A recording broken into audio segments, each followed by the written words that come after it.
Dans le premier cours, on a parlé du rêve du roi de Khuzar, qui était un homme non juif, qui cherchait la vérité. Et dans sa recherche de la vérité, il a eu un rêve, Dieu lui est apparu, qui lui a dit « Tu penses bien, mais tu fais mal ». Et donc ici, quelque chose de très important, que les actes des hommes sont importants. Alors il est allé chercher chez les êtres les plus intelligents du monde, c'est les philosophes, chercher une réponse. Ils croient en un Dieu impersonnel, pas un Dieu qui demande quelque chose aux hommes. Alors ceux qui nous avons expliqué, les philosophes, n'ont pas convenu, à cause de son expérience personnelle, qu'il a entendu une voix qui lui dit les actes sont importants. Parce que Dieu de philosophe, c'est l'intelligence du monde. C'est ce qui fait fonctionner le monde. C'est-à-dire que les philosophes ont compris que le hasard ne peut pas faire un monde aussi parfait et magnifique que ce qui existe. Donc il y a une intelligence, qu'on peut appeler Dieu, qu'on peut appeler ce qu'on veut, mais ce n'est pas un Dieu qui a un contact avec l'homme, qui lui demande, fais Shabbat, mange cachère, ce n'est pas son problème. Et si tu as fait tes devoirs ou pas tes devoirs, ils s'en foutent. D'accord ? Ce n'est pas son problème du tout. D'accord ? Si tu as tué, assassiné une personne, 10 personnes, 100 personnes, ce n'est pas son problème non plus. Ni les petites choses, ni les grandes choses, ce n'est pas son truc. C'est qu'un Dieu impersonnel.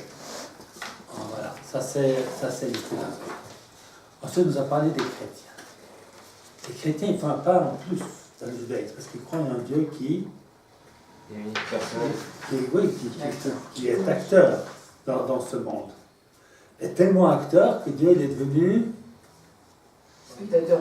Non, il n'est pas devenu spectateur. Non, il s'est incarné en tant qu'un. Il s'est incarné en un homme. Et ça, c'est le Messie. Et le Messie, il est venu faire quoi, le Messie? Réparer, sauver le monde de la faute. Comment est-ce qu'il sauve le monde de la faute? En souffrant.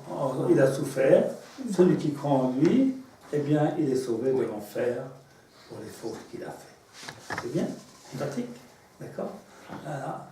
Et puis, il y en a qui font comme ça, ils vont sur la tombe d'un tzaddik, et puis ils pensent comme ça, les fautes vont s'envoler, on va nous sortir par les péotes du Guéhinnom. C'est des pensées idolâtres, ça, c'est le côté idolâtre du christianisme. Pourquoi c'est le côté idolâtre du christianisme? C'est une pensée que ce n'est pas la tchouva et ce qu'on fait qui est important. Ce qui est important, ce sont des actes magiques. Là, par exemple, de dire que je vais à Ouman, il n'y a personne qui dit ça. Il y a des gens qui ne comprennent pas le judaïsme qui disent ça. Eh bien, le tzaddik a dit, si on va sur ma tombe, eh bien, je sortirai le type des péotes du Guéhinnom. Vous avez entendu ça, Ce sont des idioties. Parce que pour sortir du Guéhinnom, pour mériter, il faut faire des mitzvot et pas faire des avérotes. Il faut une responsabilité. Vous comprenez? Très très important. Alors, donc la pensée chrétienne, c'est une pensée quelque part qui déresponsabilise l'homme, puisque la croyance en Jésus amène le salut. Amène le salut. Jésus a souffert pour sauver les hommes de la faute. Alors aujourd'hui, on va étudier le musulman. Alors, j'ai apporté un petit texte de Khuzari qui décrit qu'est-ce que c'est l'islam, puis je vous ai apporté un texte de l'internet, qu'on appelle ça Wikipédia. Puis ça se ressemble beaucoup à ce qu'a écrit Rabbi Yehuda Halevi dans le Khuzari. Alors je vais vous montrer ça. Alors, tu prends une feuille, tu distribues.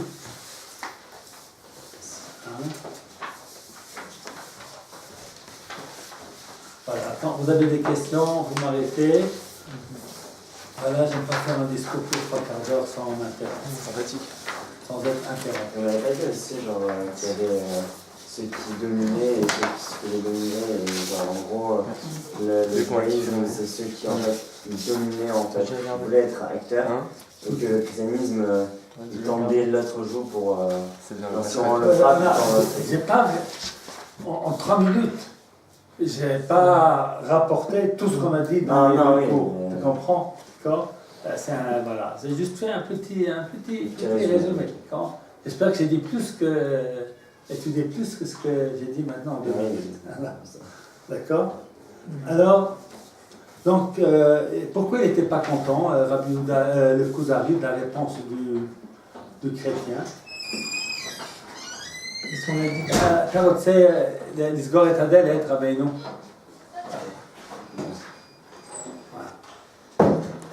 Pourquoi est-ce qu'il n'était pas trop content? Parce que finalement, les actes des hommes, pour les chrétiens, c'était pas si important que ça. Et il faisait passer le côté de l'action au côté simplement de la pensée. Et ça, c'est un petit peu ce que nous, on a expliqué. Pourquoi?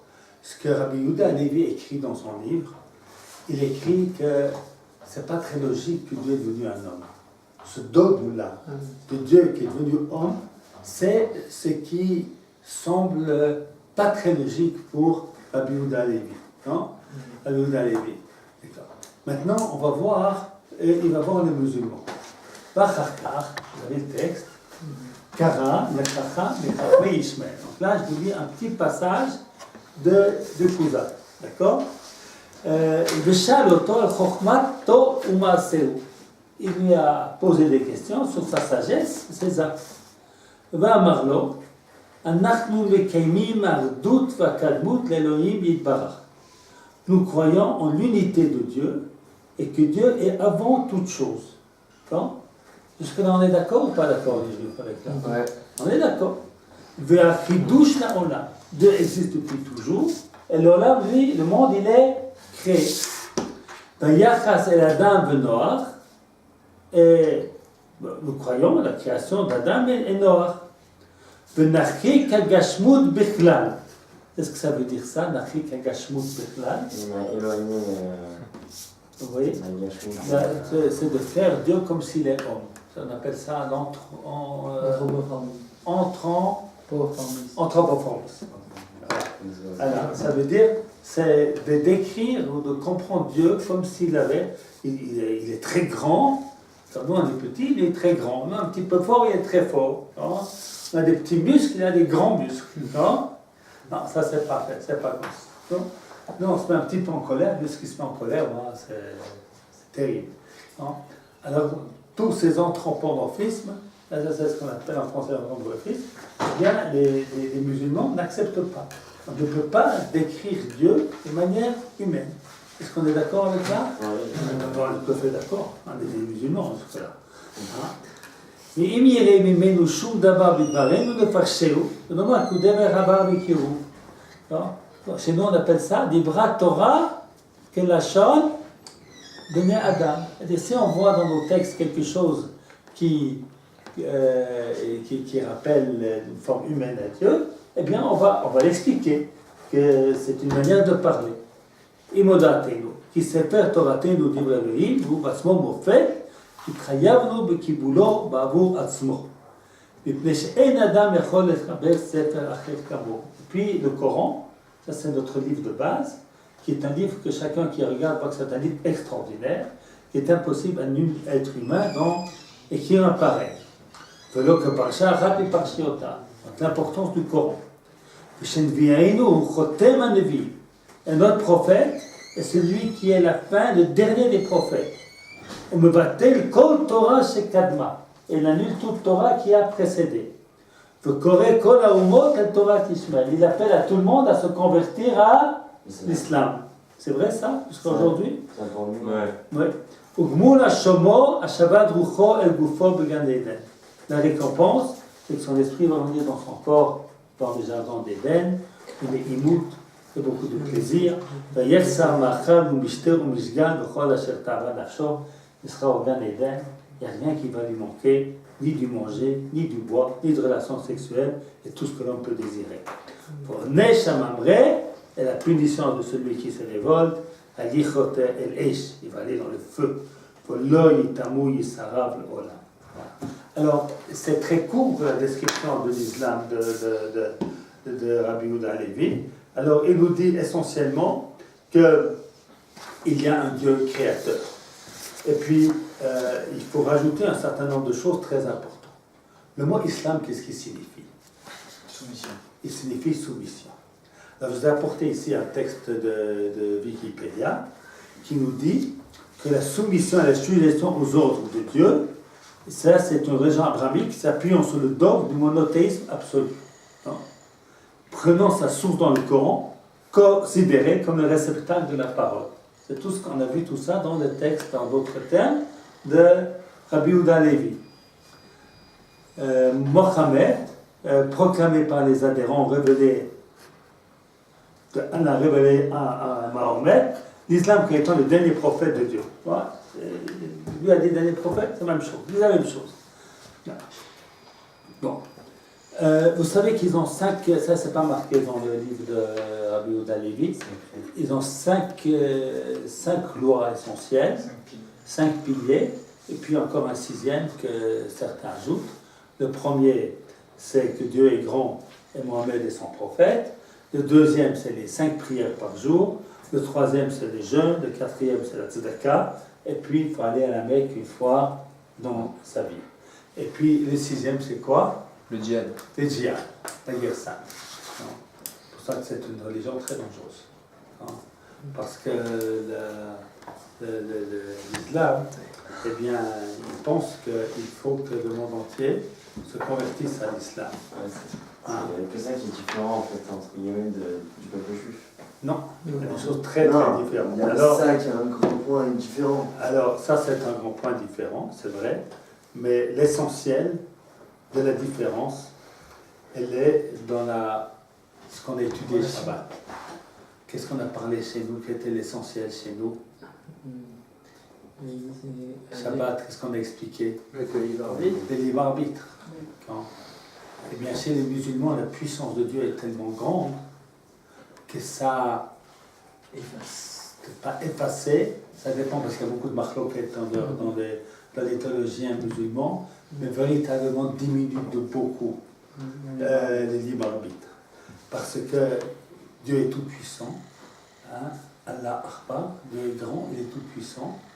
Alors là, je reprends encore un petit texte du Wikipédia. Dans la compréhension musulmane, la prédestination du bien et du mal se rapproche du sentiment antique du fatum et consiste à croire que tout ce qui se produit dans ce monde, qu'il s'agit des actes volontaires ou involontaires d'un individu, est prédestiné par Dieu. Ce qui arrive était déjà écrit. Les événements surviennent inéluctablement. La volonté de Dieu sera toujours selon sa sagesse éternelle. Vous voulez? Et vous savez que quelquefois on présente le judaïsme comme ça. Mais ce n'est pas juste. C'est ce que je vous ai expliqué Shabbat. Que dans le judaïsme, l'essentiel, c'est de penser que l'homme est libre. Et que par conséquent, comme l'homme est libre, il peut choisir ce qu'il fait. Non?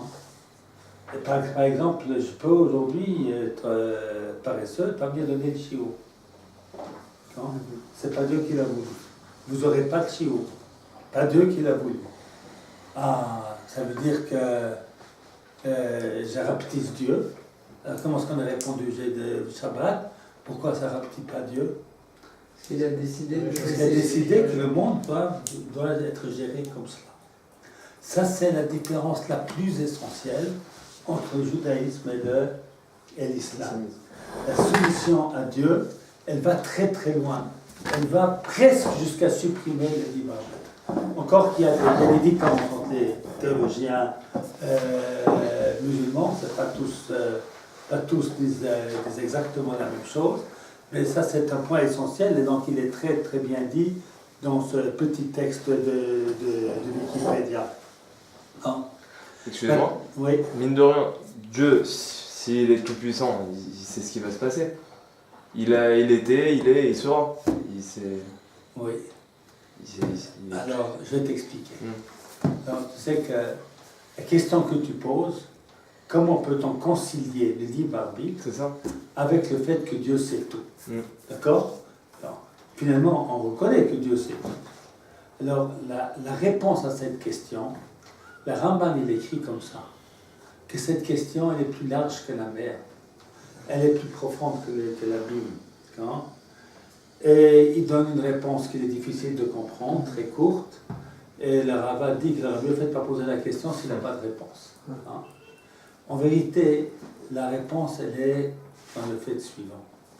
Il n'y a aucune contradiction entre la connaissance de Dieu et la liberté des hommes. Pourquoi? Parce que nous vivons limités par le temps. Il y a maintenant, il y a après. Donc si moi je sais ce qui va être, ce que toi tu vas faire demain, eh bien finalement tu n'es pas libre de le faire. D'accord? Mais en vérité, pour Dieu, il n'est pas limité par le temps. Là, je vais vous donner un mashal pour que vous puissiez comprendre que la connaissance de Dieu, ce n'est pas quelque chose qui va à l'encontre du libre arbitre. On va imaginer, peut-être que je vais donner ce mashal de Shabbat, je ne me souviens plus, de quelqu'un qui filme tout ce que l'on fait. Non. Eh bien, bon, nous avons un mois devant nous maintenant. Eh bien, imaginons qu'il y a on appelle ça une caméra invisible que je ne sais pas qu'elle existe, je ne sais pas qu'elle est là.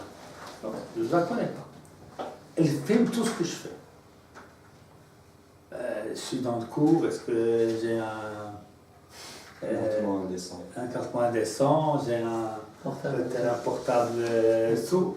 Moi, je ne le vois pas. Cette caméra, elle voit tout. Elle voit ce que je fais pendant la récréation, elle voit ce que je fais dans mon lit, elle voit ce que je fais dans ce que j'entre dans un magasin. Elle voit tout. Elle me suit tout. Non?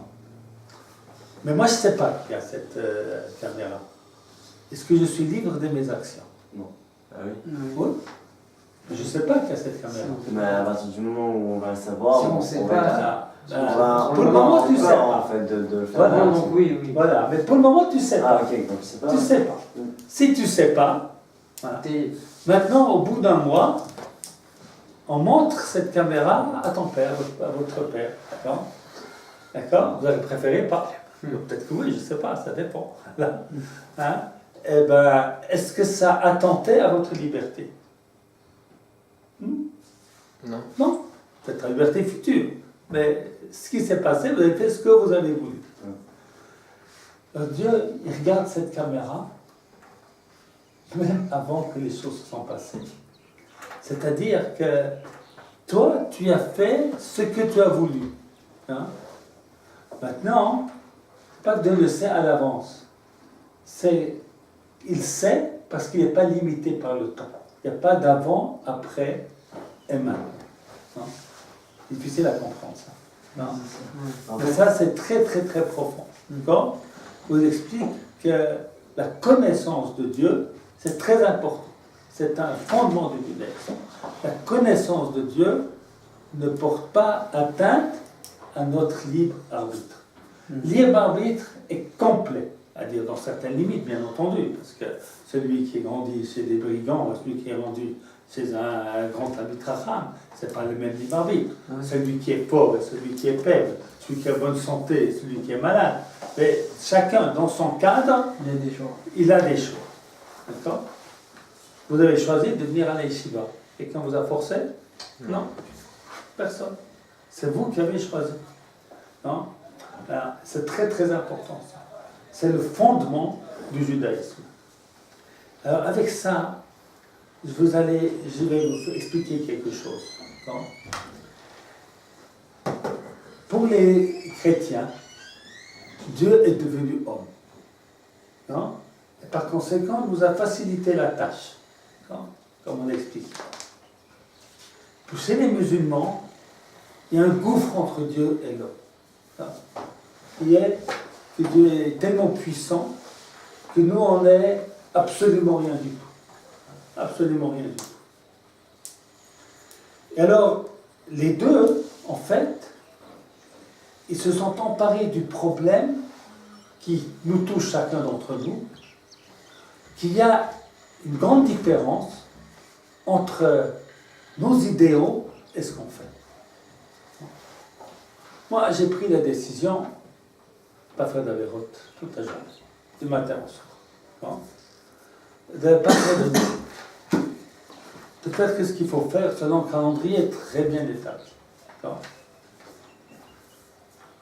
Ensuite, matin, j'étais un peu fatigué. Je n'ai pas tout à fait suivi mon programme.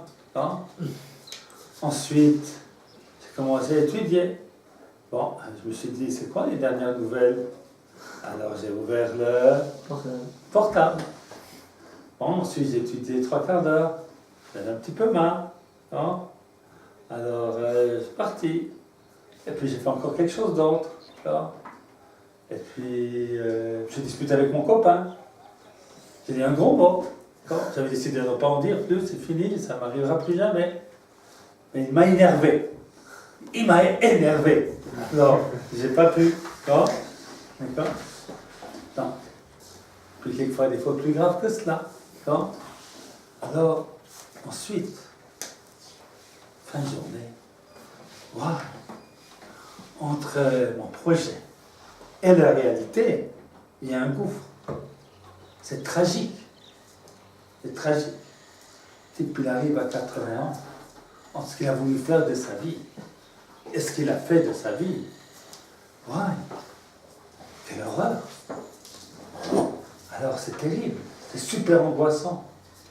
Qu'est-ce que dit l'islam? Qu'est-ce que dit les chrétiens? C'est pas grave. Dieu aime. Dieu est amour. Hein? Aime son fils. Quand on son fils, tu es sauvé. L'islam lui dit, t'es un pauvre mec, hein, qu'est-ce que tu crois? C'est toi qui décides. Tout ce que tu fais est prédestiné. Donc tu n'as pas besoin de te faire la Bible. Non? C'est... Hein. Et puis nous, qu'est-ce qu'on dit? Faites chouva. Ah, c'est bien plus difficile. Non? C'est bien plus difficile. Hein? Alors, j'avais entendu ça de Rabbi de Manitou, le Rav Ashkenazi. Il avait expliqué, regardez, quand c'est Shabbat chez les Juifs, quand c'est Shabbat chez les chrétiens, quand c'est Shabbat chez les musulmans. Shabbat, on fait le jour de repos.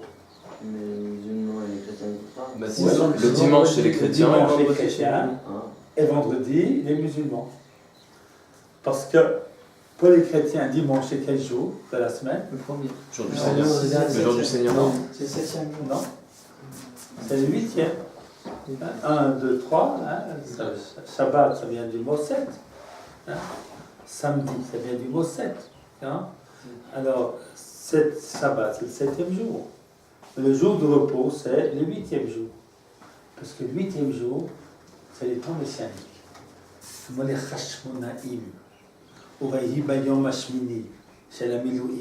C'est un monde qui est au-delà de la nature. C'est là, voilà. Le Messie est déjà arrivé c'est Jésus le Messie. Hein? Le Messie est déjà arrivé. Ils sont déjà au 8e jour. Hein? C'est un monde qui devrait être parfait. Les musulmans, ils font Shabbat quand? Vendredi. C'est quel jour de la semaine? C'est le 6e jour de la semaine. C'est le jour où Dieu fait tout. Parce que Dieu l'a créé le 1er, 2e, 3e, 4e, 5e, 6e. Qu'est-ce qu'il a fait le 7e jour? S'est reposé. Et quoi qu'il s'est reposé? Il est allé mettre sa tête sur le coussin dans sa chambre, non? Et dire voilà, qu'on ne m'embête pas maintenant. Qu'on ne m'embête pas. Hein? Et si le vendredi vient me réveiller, je lui donne 3 claques. Hein?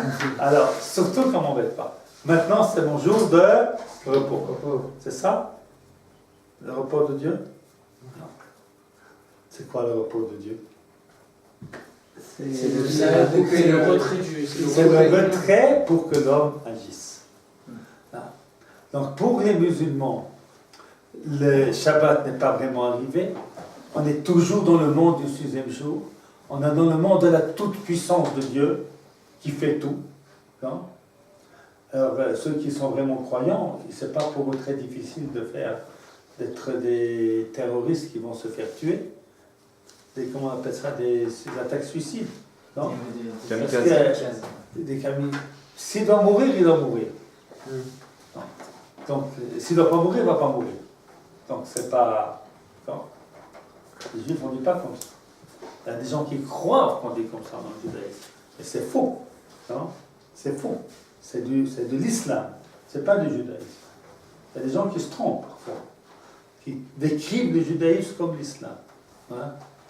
Parce qu'on a l'impression de dire que nous on est libre et qu'on peut faire certaines choses eh bien qu'on porte atteinte à la toute-puissance de Dieu. On ne porte pas atteinte à la toute-puissance de Dieu, puisque c'est Dieu qui a voulu que le monde soit comme ça. Vous avez compris? D'accord?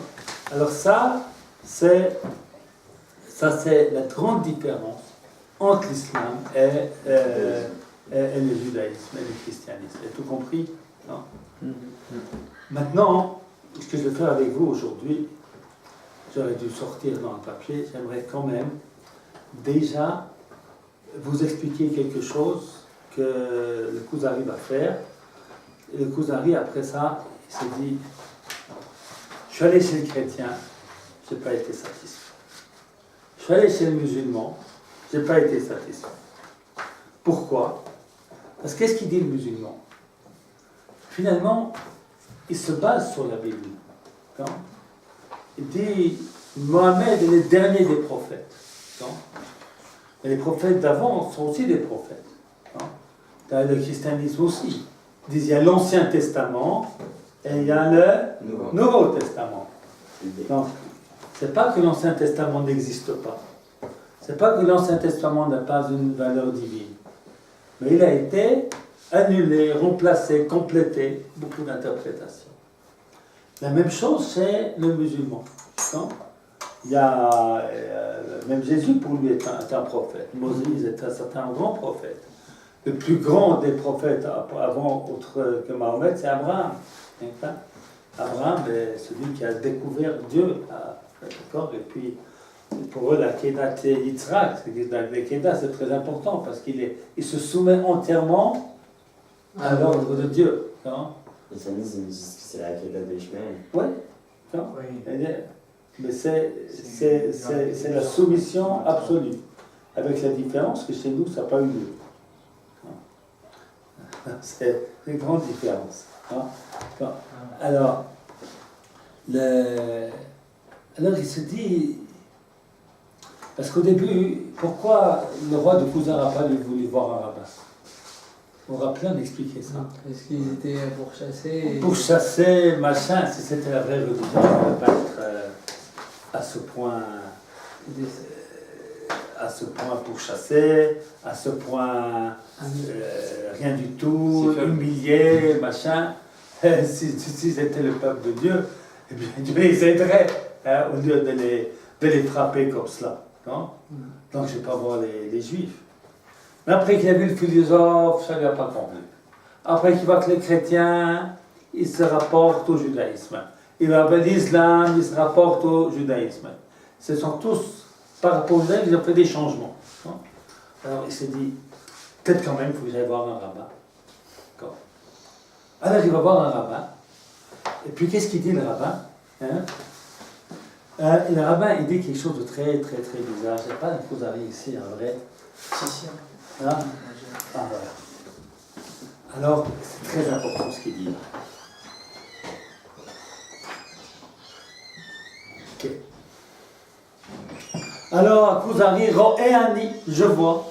Shani ne'elatz lish'ol et hayudim al datam. Que je suis tenu de demander aux Juifs sur leur religion. Qu'Hachem sherit b'nei Israël.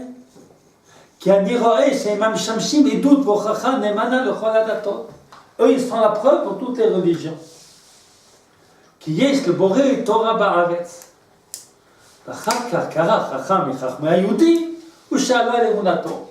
a demandé à un sage des Juifs, un rabbin, il a dit, dis-moi de quoi tu crois. Et le rabbin lui raconte des histoires. Il se dit, mais c'est un radoteur celui-là. Anima minim Elohe Abraham, Yitzhak et Jacob. Il a dit, je crois dans le Dieu d'Abraham, Isaac et Jacob. Qu'est-ce qu'ils avaient dit les chrétiens et les musulmans? Ils croyaient en quoi? Pareil. Non, pas du tout. Non, Dieu. Un Dieu, mais qui fait quoi? Qui est en homme. Qui a créé? Il a créé quoi? Qui a créé le Messie. Non, qui a créé avant le Messie, il a créé quoi? Le monde. Il a créé le monde, le ciel et la terre. La première chose. Et le chrétien et le musulman, ils disent, on croit en Dieu qui est l'origine de tout. C'est des choses logiques. Comme on est d'accord avec ça, que Dieu a créé le monde. Nous avons fait Shabbat en disant que Shabbat, parce que Dieu a créé le monde en 6 jours, Et le septième jour, il s'est arrêté ou s'est reposé, enfin, comme on veut le traduire. Alors, qu'est-ce qu'il dit le Chaver? Anu ma'aminim, Beloya Abraham, Yitzhak et Yaakov, de deux d'Abraham, Isaac et Jacob, Hamutsi, Ibn Israël, Mitzrayim, Masot, Tot et Mofti, qui a sorti les enfants d'Israël d'Égypte avec des miracles, Amechal Kelam Bamidbar, qui les a donnés à manger dans le désert, Oman Chilam et Teres Kenan, qui leur a donné le pays de Canaan, la Chal Shebiram et Tayab, Bayadem, Moftim, Dori. En fait, il va passer la mer et le Jourdain avec des grands buts. Ushalach et Moshe Natan Torah Yadon, il a envoyé Moïse qui a donné la Torah, la Chamiken Alpen Devim Acharav Mazirim et Tam et Kaim et Torato. Et ensuite envoyé des milliers de prophètes qui avertissent le peuple de respecter sa Torah. Maftirim Gemul Tov le Shomra, Vonesh Kachel Mamreoto. Une récompense à celui qui respecte la Torah, et une punition à celui qui se révolte. Chlalo Shel Davar, Anu Mamini Mochal Mashe Katuv Torah. On croit tous qu'il y a marqué la Torah, puis il y a beaucoup, il faut beaucoup étudier. Waï, dit le roi de Cousa. J'ai bien une raison de ne pas m'adresser aux Juifs. Qu'est-ce qu'ils disent comme bêtise? C'est une religion pas universelle, c'est une religion particulière. C'est Dieu d'Abraham, Isaac et Jacob qui les a sortis d'Égypte. C'est quoi ça? C'est Dieu ça? C'est un Dieu shifti, un Dieu d'une tribu. Non? C'est pas le Dieu du monde. J'avais décidé au début de ne pas interroger un juif.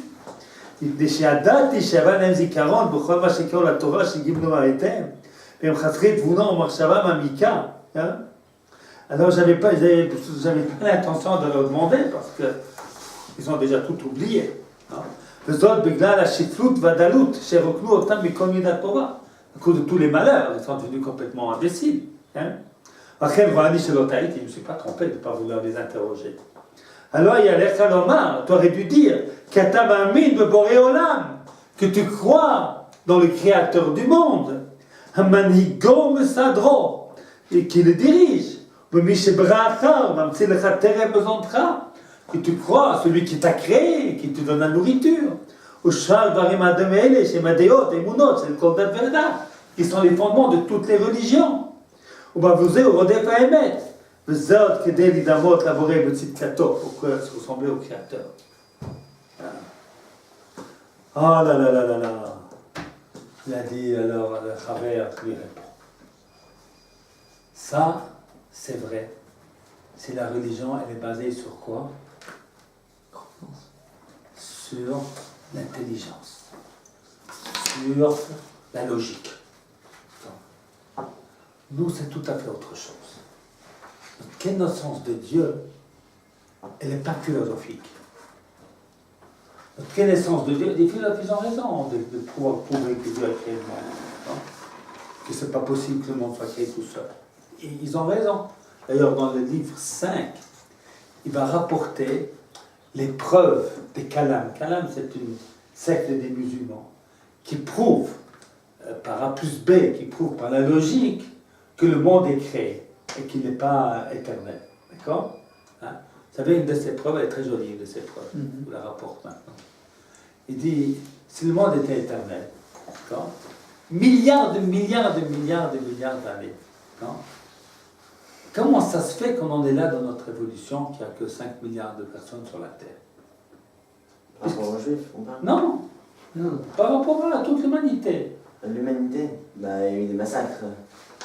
Mais si c'est depuis toujours, depuis toujours, alors l'éternité, on voit bien qu'on n'est pas à la fin du monde, on n'est pas arrivé à tout, mais si c'est net ça, si c'est éternel, si le monde avait existé depuis toujours, hein, eh bien le développement du monde devrait être terminé. C'est très très logique ça. Très intelligent ça, comme machin. Ça, il rapporte ça dans le 5e livre. Pourquoi le développement du monde serait terminé? Parce que le monde évolue, d'accord? Maintenant, il existe depuis toujours. Alors, l'évolution devrait être une évolution infinie. Or, le monde n'est pas infini. Il n'y a pas infini de monde, de personnes. Tu peux compter le nombre, il y a beaucoup, mais tu peux compter le nombre de personnes qu'il y a sur la Terre. Maintenant, bon, si ça a commencé, disons, il y a 10 000 ans, il y a 100 000 ans, il y a 1 million d'années. Bon, il y a 1 million d'années, il y avait 1, après il y avait 2, après il y avait 20, après 200, après 20 000, après 2 millions, après 20 millions, après 20 milliards. Tout ça, c'est possible. Hein? Mais si il n'y a pas de début, c'est depuis toujours, eh bien, disons, si ça prend 1 million d'années, 1 milliard d'années pour passer de 2 à 5 milliards, hein? Mais comme il n'y a pas 1 milliard d'années, il y a 1000 milliards d'années, hein? On devrait avoir déjà dépassé ça depuis fort longtemps. Hein? Il y a un cycle qui se fait quand même. Quoi? Il y a un cycle qui se fait, il y en a qui meurent, il y en a qui se Sélection laissent. naturelle, la sélection naturelle. C'est plus la sélection naturelle, là, on parle d'hommes, on parle pas d'animaux. Oui, ça aussi. Même les animaux devraient y en avoir sans fin. Mais les animaux, il y a une sélection naturelle. La sélection naturelle pour les animaux aussi. Pour les hommes, il y a une sélection naturelle. Bien sûr. On se tue. Bien sûr. Mais c'est pas une sélection naturelle. Naturelle, c'est de la nature. Oui, naturel, l'homo sapiens, tout ça, c'est naturel. Mais on se fait pas manger. Oui, il faut pas manger, mais l'évolution du corps, Bah, tu des vois, organes, même etc. cet argument qui me semblait très logique, tu trouves qu'il n'est pas absolument logique. Alors c'est pour ça que Rabbi Yehuda Lévi va autrement.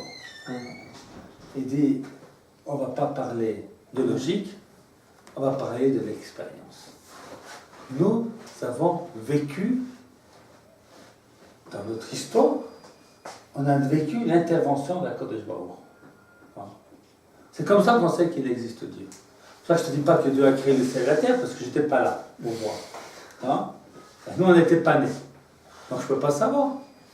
Mais que Dieu nous a sortis d'Égypte, ça on sait. Mon père me l'a raconté, ton père aussi, le père de Shmuel aussi, le père d'Ari aussi. Voilà, et on est tous d'accord, ça s'est arrivé. D'accord?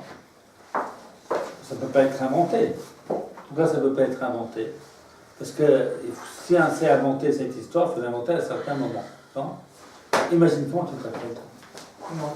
Oui, Élie. Imagine que je viens maintenant vers toi, tu sais, ton arrière-grand-père, eh bien, il a fait un miracle extraordinaire. Il a sauté en une fois 1000 km. D'accord? Tu vas me croire si je te dis ça? Non. Non. Parce que si c'était vrai, tu l'aurais déjà su. Voilà. Tu vas pas me croire. Quoi? J'aurais eu des preuves. Tu as déjà eu su, c'est pas besoin que moi qui vienne te dire qu'est-ce qu'il a fait son grand-père. D'accord? Son arrière-grand-père. D'accord? D'accord. Eh ben moi, ce qui se passe dans ma famille, c'est moi qui le sais, c'est pas toi. Non? Hein? Surtout les juifs qui ne sont pas des crédules comme ça. Non? Et puis, on peut rajouter aujourd'hui, quand nous sommes de nouveau en Israël, à Kochav Yaakov, on est tous ici présents. D'accord?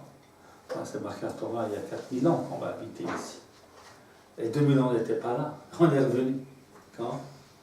Ah, c'est vrai ce qui est marqué. C'est vrai de vrai. Ouais, c'est incroyable. Non? C'est vraiment incroyable. Alors voilà. Alors, חבר, הדת זו שהזכרת, דת החוקים והנימוסים, שאפשר לעמוד עליה בספרה והיגיון בלבד. Les religions dont tu as parlé, ils se basent sur la logique. Okay? Et מצוא עיון לשכלי, מרובים בה הספקות. Tu vois? Moi, je t'ai apporté une preuve, tu as posé plein de questions dessus. D'accord? Hein? Donc, il y a toujours des doutes. On peut dire, ah non, vous savez, Internet, ça pourrait être sans fin. Ah non, non, il y a une sélection naturelle, ou je ne sais pas quoi. Voilà. ואם תשאל את הפילוסופים עליה, לא תמצא אצלם הסכמה ואחדות דעות, לא בדבר המעשים הנצחיים ולא בדבר אמונה אמיתית. C'est manger au philosophe. Il y a Platon, il y a Aristote, chacun il a son idée. Non? כי דעות הפילוסופים דברים שהתווכח אותם, leur opinion, on peut discuter. יש דברים שיכולים להוכיח אותם, ויש דברים שהם הסתפקו בעובדה. Il y a des trucs qu'on peut démontrer, d'autres qu'on va avoir des doutes. שהדברים מתקבלים על הדעת, ואף ישנן דעות גרועות מאלה מבחינה הגיונית, ואין הדעת נוחה בהם, שאינן בנויות על הוכחות חותרות. Et puis il y a même des choses pas très logiques sur les religions. Ah ben nous, on a l'expérience, Chavaya.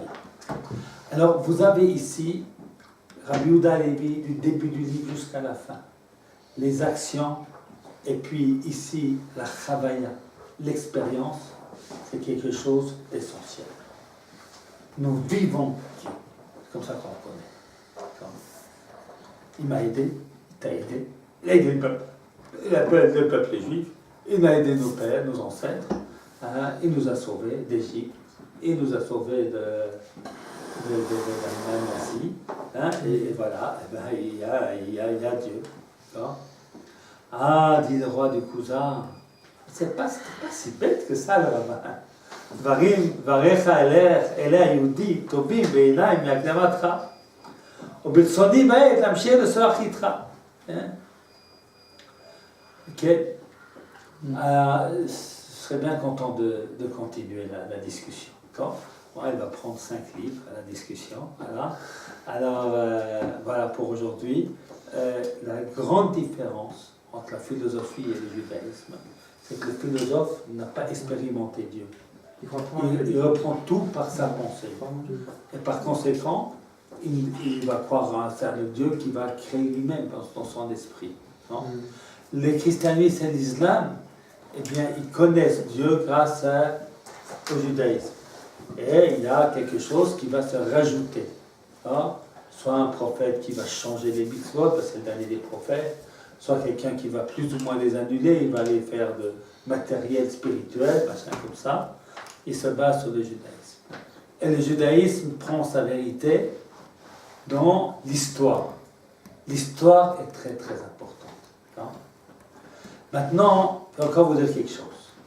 C'est quand même très intéressant que Rabbi Yehuda Halevi n'a pas commencé son livre ici. Il a commencé par le philosophe, le chrétien et l'islam. C'est-à-dire que quelque part, il dit, sachez que la croyance en Dieu, elle est fondamentale, même par la logique. Qui est ce Dieu? Qu'est-ce qu'il fait? Ça t'a besoin de l'expérience. La réflexion, elle te permet d'arriver à un certain niveau. Hein? Pour le deuxième niveau, tu as besoin de quelque chose. Tu as besoin de quelque chose d'autre. Et c'est quelque chose d'autre, ça va être la révélation, ça va être l'histoire, ça va être les promesses qui sont faites à Israël.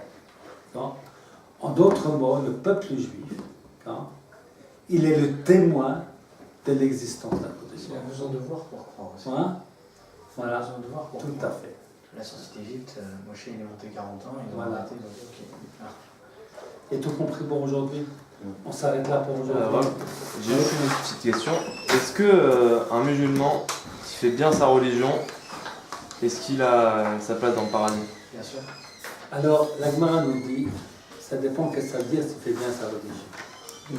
S'il fait bien le djihad, Non, pas le FA. Oui, ce que je veux dire. mais s'il fait bien sa religion, moi je pense que oui.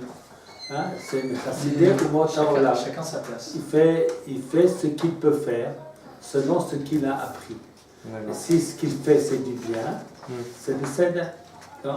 C'est le Seder. C'est en ce sens-là, c'est pas comme les chrétiens ou les musulmans.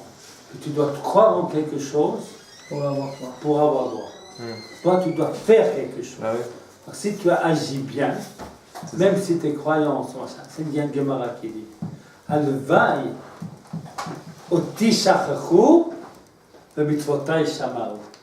Qui m'ait oublié moi, Dieu, c'est-à-dire la vraie adresse, hein, mais qui respecte le commandement, qui se conduisent comme il faut. Hein. Alors eux, c'est oti shachachu, c'est vraiment ça, le mitzvotai shamaru. En vérité, j'écris ça moi j'ai écrit dans mon livre, j'avais cru un jour qu'il y avait un midrash qui disait ça. Et je ne l'ai pas trouvé. J'ai cherché partout. J'ai cherché partout, ceux qui m'ont fait en livre ont aussi cherché, ils n'ont pas trouvé. Après j'ai changé, je n'ai pas marqué un midrash puisqu'il n'y a pas, j'ai dit ça de moi-même. Maintenant que tu as posé la question, je me rappelle de cette Gemara. Finalement, c'est ça que cette Gemara dit. Alevai oti shachachu au mitzvotai shamaru. Et tout ce qu'on dit bien, si tu as cru on suit là, peut-être tu t'es trompé, c'est pas le Seder. Maintenant, il faut que la prochaine édition, il faut que je mette ça comme source de ce que j'ai raconté. D'abord, j'ai cru qu'il y avait un midrash. J'ai demandé à des gens qui connaissent le midrash. Alors, on n'a pas vraiment trouvé. Alors, j'ai annulé. J'ai dit de moi-même. Alors, je n'ai pas donné de citation. Il a fait. Alors, tout se passe bien à l'Yeshiva. Je vais fermer ce truc-là.